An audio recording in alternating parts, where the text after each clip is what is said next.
Go. Hi everybody. Hope you're all keeping safe and keeping well and enjoying this fine weather that we have. I said I might show you around my garden.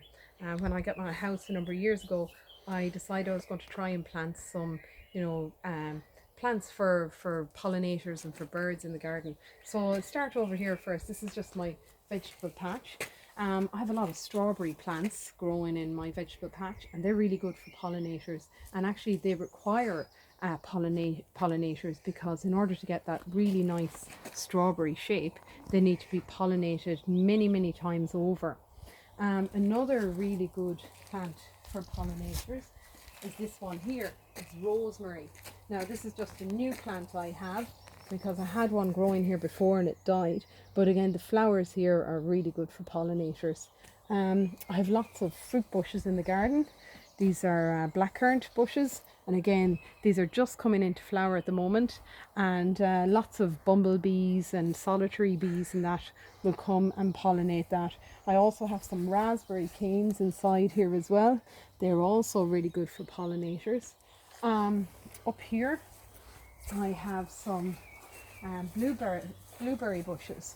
So again, you can see they're all in flower at the moment, and again, lots of bumblebees and solitary bees come to them. If you want to grow something like this in your garden, this is an acid loving plant, so it needs to be grown in ericaceous soil, and they also like the soil to be really moist. So inside in the pot there I have these gels that soak in water, and then that keeps the soil moist for them, and it releases the moisture over time. Up here, this is a crabapple tree. Again, this actually does your pollinators. Now it's just gone out of flower, but again, this was covered in blossoms, and lots of bees come to it. It also produces little apples in the autumn, and they're only small little apples, so I leave them for the birds. We have a couple of bird feeders as well on our tree here, and we just have loads of small native birds come and visit. And now if you're going to start feeding your birds, you need to feed them all year round because they become dependent on the food that you provide. And there's a little chart here that I use with my own children to help us to identify the birds that are coming to our garden. And currently at the moment we have a breeding pair of robins in my shed, and they have a nest with some eggs in there. So hopefully there will be some little fledglings from that later on. Over here again, I have another crabapple tree here. We've got some alliums that are in flower down here. These again are great for pollinators. Some catmint. So again, now catmint will flower later on in the summer, and that again, that has lots of pollinators come to that. And at the back there I have some wild garlic, and that's again that's a native plant, so again good for pollinators.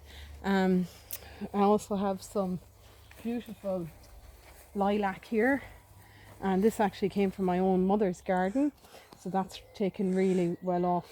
I have some roses here. Roses are actually not great for pollinators because the flowers are too tight and they don't allow the bees to get access to the nectar.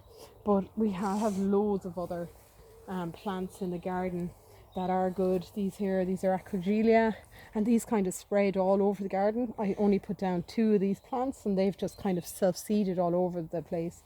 I also have some plants for ground cover.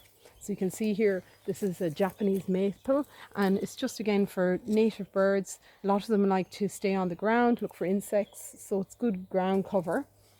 I have some geraniums, outdoor geraniums down here. Again, they'll flower in a few more weeks. They'll produce plenty of food for pollinators, and the honeysuckle here. So, and that's again another great one for pollinators. So I hope you have enjoyed looking at some of the plants that are in my garden, and just if you get a chance over the summer months, if you get a chance, maybe get out in your garden. Maybe if you are planting some plants, maybe think of plants that are good for pollinators and wildlife. Okay, thank you.